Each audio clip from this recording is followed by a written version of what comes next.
That's Welcome fair. everybody to the Scale Up Show. This is your host, Ryan Saley, and I have a very special guest with me today. I have Amrit Robbins, who is the CEO and founder of Axiom Cloud, and he views climate change as humanity's most important challenge. He's passionate about commercializing new tech that align best with decisions that create sustainable choices. Something really cool is when the reason why he founded Axiom Cloud was to unlock multiple massive client opportunities in commercial refrigeration, making the electricity grid more flexible and intelligent. And he's combining AI and other capabilities to do that. Amrit, welcome. Happy to have you on the show, man. Absolutely. Thanks for having me. Yes, I'm excited, dude. There's a lot of really cool things that we talked about on the pre-show that I'm excited to get into in terms of your journey here. But before we do, let's do a real quick revenue rundown. Where are you guys at in terms of your stage of the journey in terms of your ARR? We had just broken the 2 million ARR mark. So that represents, we've nearly tripled in the last 6 months. Wow. 3x in 6 months. How did you do that? Like, what was the leading indicator that, or the leading activity, I should say, that enabled you to triple in 6 months? That's amazing. Well, we have a land and expand model. So with us, we're selling into these really huge grocery chains and cold storage companies. I guess by way of background, we're providing software that helps them to optimize their refrigeration to solve these companies' biggest energy sustainability maintenance operations issues. But the whole idea here is start really small, solve one problem for one stakeholder at corporate using one of our features at a really small handful of sites. Demonstrate results, show them that we're the real deal and that we're not snake oil, and then ultimately give them something really tangible that measures results. From there, it's so obvious to expand with us. And long story short, that's how we're driving this massive growth as we start small with a lot of these accounts, with a lot of these customers and partners, and build from there. So we're able to build on that success, but starting in 5 or 10 stores, and going to 100, 150, that's easy once you have the results from those first 5 or 10. Oh yeah. So if you provide the results, and like we talked in the pre-show, like I have a extensive experience in the retail grocery vertical, and they love the 10 store or 5 store pilot just to try it out and see how it goes. So I think that's a very, very smart strategy. So I know you said you had a land and expand model, but what's your primary go to market in terms of revenue growth? Like, how do you execute that land and expand? Probably be a better way to ask the question. Well, so we start by a really important thing to know about Axiom product is that it's incredibly broad in the sense that by using this playbook that's already been successfully applied in almost every adjacency of cloud, of data, of analytics, of AI, of automation, we can, by applying that playbook to the refrigeration assets in a grocery store's fleet of, let's say, 2,000 facilities, we're able to solve the single most painful problem associated with energy maintenance sustainability operations that entire company faces, because they all come back to refrigeration. And so step one for us is basically building relationships with those key stakeholders in corporate who are overseeing those particular areas, who are facing those particular pain points, and then figuring out, which one of these folks is really truly feeling enough pain to make a change, to try something different. And then, building that trust and getting the opportunity to show them what we can do at a couple of stores. That's step one for us, is, getting them to sign up to try one of the things we do.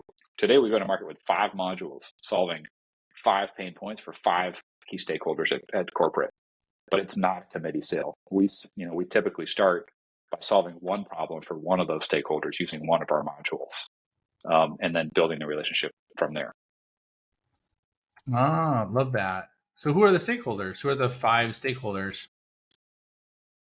It's the people in charge. It's typically, the one person in charge of energy, maintenance, sustainability, operations, or compliance. That's the 5th one. Compliance is really interesting function at grocery that can be really broad, but a lot of times it's kind of like glommed onto a different role. Long story short, typically the largest compliance issue that grocery stores face, especially when it comes to facilities, is related to refrigerant leaks. because refrigerant is an incredibly potent greenhouse gas, has all kinds of other really bad effects. And if you look at total emissions from a grocery chain, scope 1, scope 2 emissions, those refrigerant leaks are a massive component. The number varies a lot depending on which company and who you ask, but typically it's if not number one, it's number 2 or number 3 in terms of total emissions. Okay, I gotcha. That makes a lot of sense. So I think that's really sharp. It's really interesting too. Is you got 5 different modules that could hit the different stakeholders, which makes it super easy to expand. I imagine the solution is very tight then in each module to be aligned with like the pain points and the challenges that each end user or stakeholder has. Is that fair to say? Yeah, that's the whole point. So the whole, we actually switched away from kind of more like esoteric app names really recently, and in fact our website is not even up to date. We're not even showing the 5 modules yet, but the whole idea here is being super outcomes based. So do you care about reducing energy costs? Use the energy module. Do you care about reducing maintenance costs? Use the maintenance module. Do you care about reducing refrigerant leaks? Use the refrigerant leak module. So we're trying to be incredibly clear and outcomes driven. That's the way to go now. I mean, like Deloitte did a study on this. It was about a year and a half ago, but it was saying that the primary thing that buyers want, there's 3 core areas that make buyers, or that buyers want and enable them to buy. One is it's basically outcome, like what's the exact outcome it creates. 2, it's personalized to them, and 3, I think the other one was like a guarantee. Like there people are looking for guarantees now to mitigate risk. So I think that's super clever. The way you did it is just like, do you care about this? Look at this. Do you care about this? Is that like how you leverage it in your sales motion? You just look at like ask them a question around the problem and then filter them towards the module, or how do you kind of approach that? It's really interesting you bring that up. So we are, I would say, one of our strengths as a sales organization is asking questions. Like we just spun up a sales organization 9 months ago at this point. Every time we bring on a new account executive and start doing phone calls with them with customers and prospects, we'll come off that first call and they'll be like, my God, I can't believe how many questions you asked and how many they're willing to answer. I've never been that brave to ask so many questions. And so, yeah, it's figuring out who that stakeholder is, doing all the research, understanding what is their specific pain point, and then just digging into it with them and letting them talk about it and complain about it, and, get angry about it and cry about it on the phone with us. And ultimately, that's how we really truly understand what our customers care about. And yeah, I think one of our superpowers, and I don't use that word lightly, is really truly understanding our customers and having that empathy with customers. Yeah, if you had to stack up all of our real differentiators, I think that's right at the top of the list. Okay. Yeah, and that's amazing. I mean, that's such a required skill in enterprise sales, especially with the size of the companies you're dealing with that most salespeople suck at, So I think that's a great model that you're leveraging for that. How do you create like or do you have like a closed loop system then where that filters in a product, or how do you kind of create a system of continuous feedback from that customer pain and understanding into the product to create your solution? Well, there's definitely feedback from the customer being fed into customer success motion. So like once we've sold the customer, how do we truly support them on their journey and, accomplishing these goals? And then also back into the sales motion. So, what's working and what's not, what's resonating, what's, getting in the way, what's being annoying. And then back into product and engineering as well. So, we use Gong. Are you familiar with Gong? Oh yeah, totally familiar with them. Yeah. Yeah. So, we use Gong to record these calls, and we're constantly, sending around snippets. And we have, basically a database of these like key pieces of customer feedback that we're, putting the Gong snippet in and then tagging what kind of feedback it is and then running it through the process.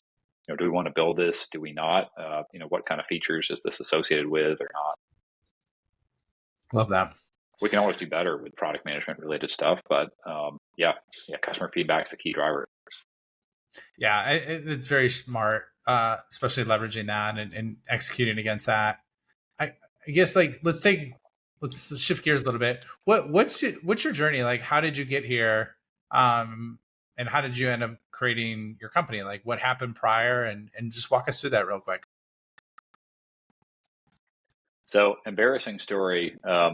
My parents, when I was like 16 or so, took me to this Crunchy Granola movie theater in Portland, Maine, and we saw An Inconvenient Truth there, which was the Al Gore movie, if you remember that. Al They got Gore, a lot of yeah, flack over the remember that. years. Love it. And Okay, go ahead. that That's hilarious. I I didn't know that that was just out. The completely funny thing, rocked my wait. world. The funny thing is, I didn't even know that was out of the theater. I thought that went straight to TV. So I think that's pretty cool. You were one of the 15 people that saw it in the movie theater. I'm joking around, right? Because I think the movie did pretty well though. Like back in the day, it's funny though. Like I don't remember. Maybe was it like a wide release or something, or was that more a niche release? I know this is totally random off topic, but I'm just Probably just a niche release. I mean, this was like a little tiny, Crunchy Granola movie okay. theater. So It's keep not like going, an man. AMC or something, but Totally yeah, derailed it you. totally rocked my world. It changed everything for me. When it became kind of like my life mission to focus on climate change. Ultimately, went to Stanford because I wanted to solve climate change through policy. My thought was, with the stroke of a pen, we can solve this whole thing by changing folks' behavior. But got to Stanford, and within the first month, switched to engineering, caught the entrepreneurship bug. I really love technology. I love making things. I love understanding how things work. And also had this realization that policy really is forcing people to do things that they otherwise wouldn't naturally do. Whereas if you can come up with a truly scalable technology solution that's better than what's out there and also happens to have each incremental unit has a positive effect on climate change, like that's what's massively scalable. That's where you can have that explosively huge effect that I really want to have. So that's how I got into entrepreneurship. After Stanford, worked at an energy services company where our largest customer was a major national grocery chain. So that's how I got exposure to this particular vertical and this particular asset class, refrigeration, and just began to understand massively underserved, completely ignored, viewed as a necessary evil in the business, and also happens to be a typical grocery store spends more money each month to power and maintain refrigeration than they take home in profit. So, all these things started coming together and made me realize this is not only a really untapped opportunity, it's also a massive climate change opportunity because of the way that these refrigeration systems consume power from the grid, in a very large and sustained way. And also they're leaking refrigerant like a sieve, which happens to be one of the most potent greenhouse gases out there. So kind of a double impact possible from a climate perspective. All that being said, started a company, a previous company, and our main product was a hardware solution. It had the form factor of two 20-foot shipping containers. And we were freezing and melting tanks of salt water to store cooling services for later use. So the whole idea here was, rather than using a Tesla lithium-ion battery to store electricity for later use, what is this building using all the electricity for? It's cooling. So let's store that cooling for later use instead at 1/5 the cost. And so ultimately we built a great team around that, put together a great group of investors, sold and deployed and commercialized this product to Amazon, Whole Foods, Walmart, but began to realize that it wasn't really a truly scalable opportunity. And each one of these individual deployments was a massive project. It wasn't really a product. And that's because, it takes 9 months and $500,000 to permit putting a 20-foot shipping container behind a Whole Foods in California. So we began to have some of those kind of nastier realizations. And even though it was still a 2x advantage on batteries, it wasn't enough to be truly scalable or move fast enough. So long story short, we went out and tried to raise our Series B in, March of 2020, which was not the greatest time to try to do anything when it comes to business, for any business, if you remember that time period. And so we shut down the business shortly thereafter. This kind of doubled down my conviction on this vertical and this asset class as an opportunity, though. And I was just so excited about what we could do. And at this point, we had really developed that understanding of what our customers care about and what they need. And so, I was able to re-recruit most of the former team, almost all of our former customers, and even some of our former investors to join me on the next phase of this journey, Axiom Cloud, which is the current company. And the whole idea there was, let's solve an even broader set of problems related to refrigeration and sustainability for these customers, retail, grocery, cold storage. But rather than using hardware, let's use a SaaS model. It's these cloud-based software, and with the core of it being AI. And so here we are about 3 years later and growing extremely fast. We just passed a key inflection point, and I think another one is coming up soon. Well, great work on that and being persistent with what you believe in. And I think the fact that you were able to recruit almost like all your previous team, your investors and your customers, even though you quote unquote failed last time, like is an amazing testament to what you're doing. So like, and that's very, very rare. So how did you do that? Like what was involved with that? Cause like, that's a story that I don't think I've heard. And I've interviewed hundreds of founders on this show. So I would love to hear how you executed that. Yeah. Well, it was a really dark and terrible period, honestly. A company failing is not fun for anyone. And so, yeah, when it became clear the company was going to fail, we wound up operations. We sold off all the assets. We put the assets into the hands of a firm that deals with this sort of stuff, and wound it all up, put a nice bow on it, and sold it essentially. And then from there, then we were kind of clear to go and do whatever else we wanted to do. At that point, it was a really interesting moment in time, and really the depths of the pandemic was, the fear was at its highest point. Nobody really knew what was going to happen next, and so starting a new company seemed like the craziest thing in the world. And so a few months later, we began starting to talk to former customers and former employees about this idea, and we were so surprised to realize that people trusted us. People were excited to continue working on this problem and working with this customer set and working on these sorts of issues. And so that gave us the confidence to keep going. And so it's kind of an iterative thing where we talk to more folks and they're excited, and gives us more confidence to keep going. So yeah, it was an interesting journey. And yeah, we were able to leverage a lot of the relationships that we had previously, but it was a completely new technology. It was a completely new product. It was all new contracts, etc. So it was very much starting a new company, but with a big handicap of having some of those relationships and understanding in place, and also some experience of having worked as a team previously. Yeah. So but why? Here's the thing, because when you did this was one of the largest times of uncertainty. So do you think the core reason why you were able to pull it off is because people had a deep belief on why you were trying to do things? I think I would like to think that was a part of it. But I also think maybe another part of it was that, basically the bottom had fallen out of the job market. So, I can't take all the credit here. I think there was basically, there was a lot of, economic factors as well, of folks thinking like, going out and getting a job right now is going to be really tough. So, why not try out this new Axiom Cloud thing for a little bit? Wow. So it's a combination of a lot of things. I think you're underselling what you did, though. I think it's a pretty amazing situation for you to be able to do that. So let's change gears a little bit. I think the uniqueness of the simplicity that you approach product design and creating solutions based on outcomes is really, really strong. So what's your mental framework for doing that? Like, say, what would you tell, 21-year-old version of Amrit that was creating a new product for a new SaaS company, in terms of how he would create it, what would include in product design, and how would he surface to make sure that, hey, this is a really good opportunity? I could answer this question for 20 minutes. So maybe you better are you here about company building, or more about the sales element or product development, or where should I start?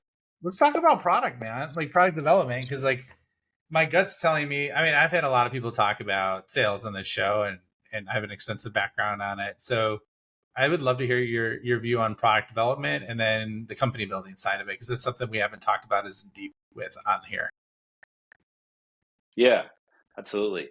On the product side, so the whole practice and best practice of product management was something, honestly, that I'm kicking myself for saying this now, but it's true, is that I wasn't familiar with it going into building either one of these companies. And Really? so the idea of, yeah, I mean, we were very much an engineering-led organization.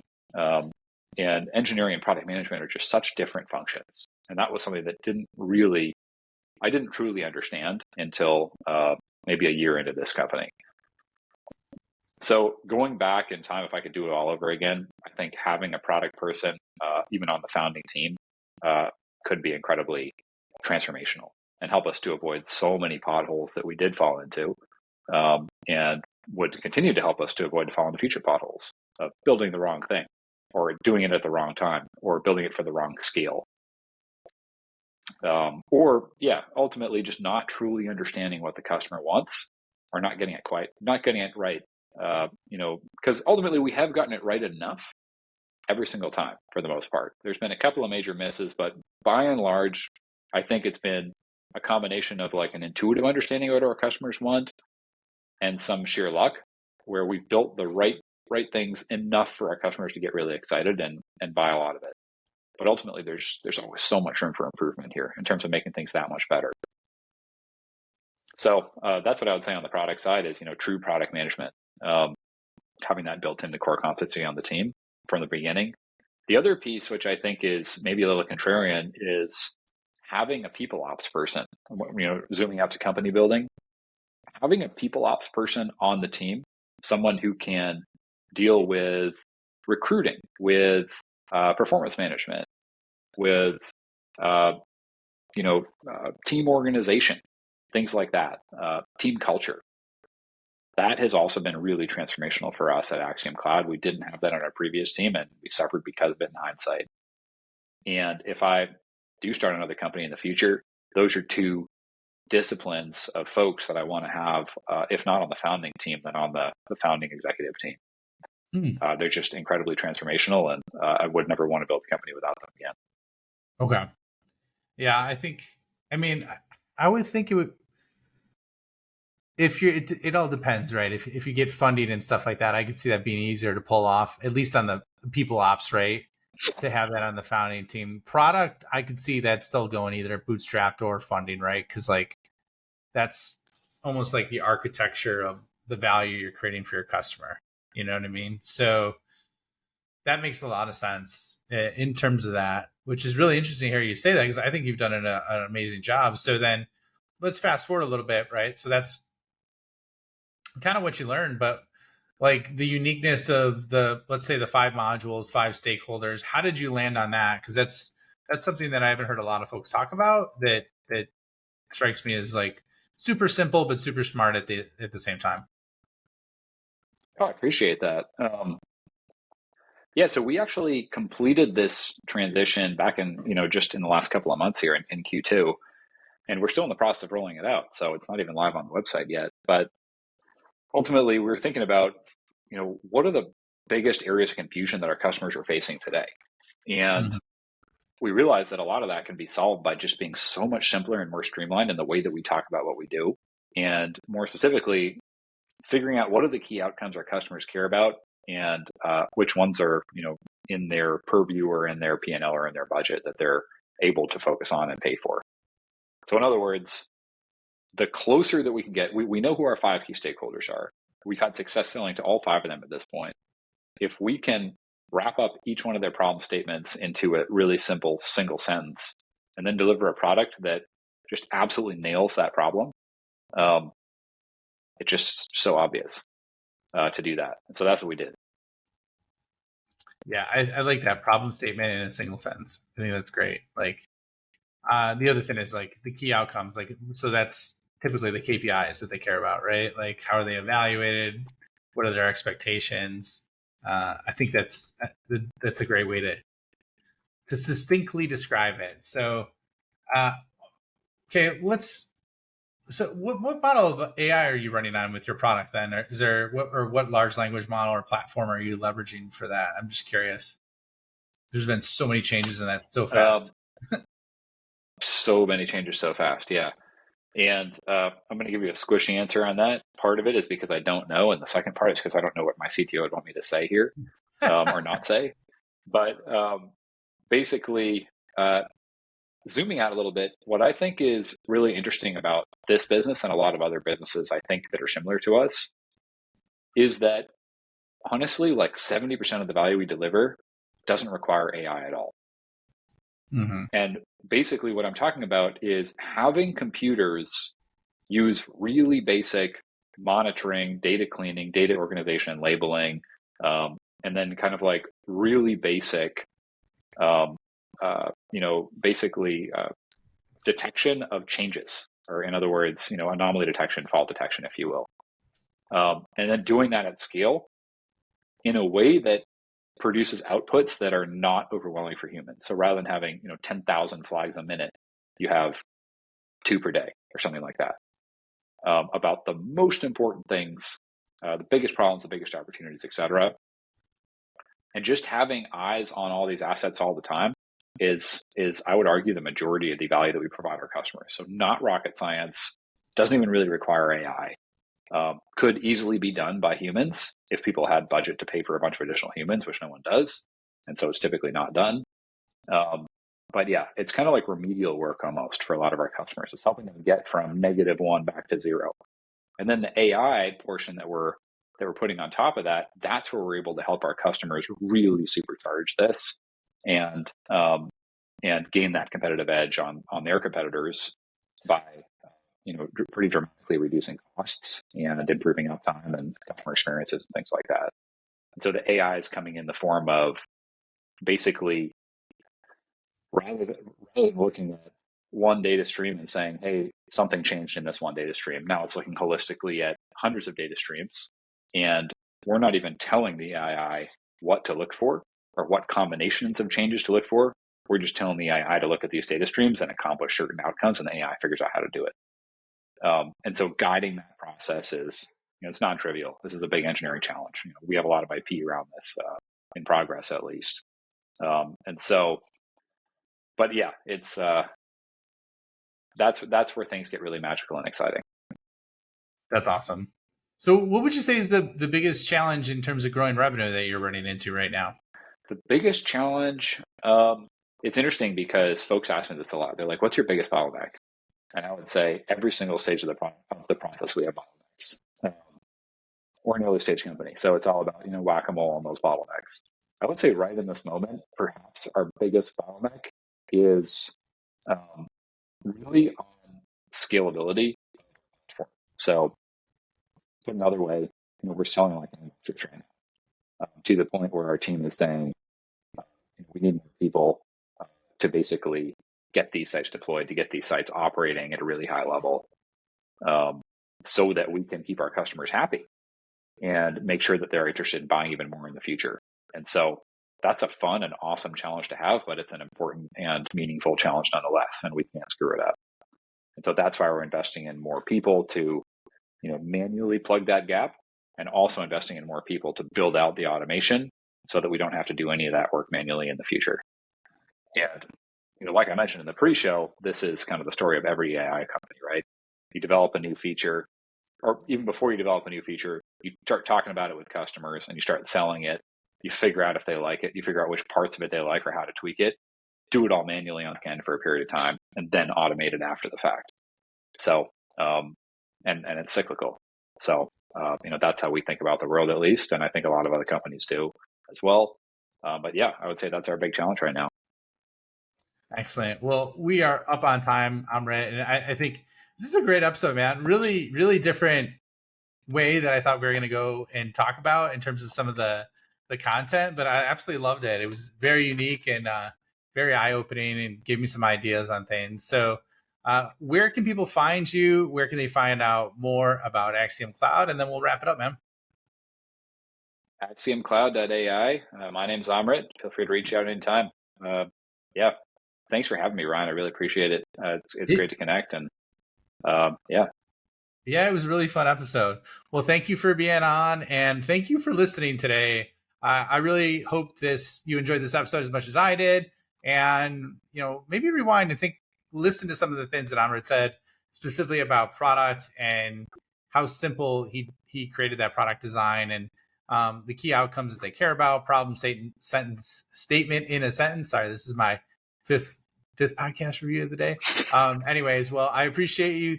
Thanks for listening, and we will see you on the next episode.